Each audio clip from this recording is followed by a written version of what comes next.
Why do we need to set up all these goals? The time on site, number of pages visited, video views, those kind of micro goals, those little touch points where visitors haven't converted yet, but they are interested in you and your message or your product or services. This is where these discovery campaigns on Google Ads come into place. These are aimed at, well, just like the name suggests, is for people to discover you. The only way you'll be able to sell to somebody is if somebody, first of all, knows you, likes you, and then trusts you.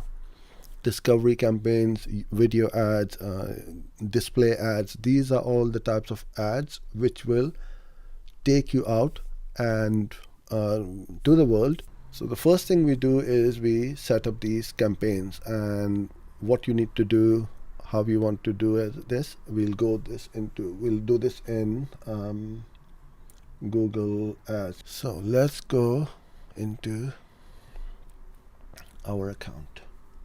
Now I've got various campaigns running at the moment. What I've done is I've gone and put in the last 6 months worth of data. So it's not a very small data set, right? I have now got 2 ad groups in here. So those of you who have viewed my video or any of my videos on YouTube, and also my website visitors. So I separate them out so that I can see very easily and clearly what's happening. Now, you may wonder that I'm getting a lot of conversions and the cost per conversion is literally pennies. And you might think, oh, I'm a Google Ads god. Well, I am, but not quite. You should not get misled by this, because this doesn't mean anything until you don't know what I am tracking.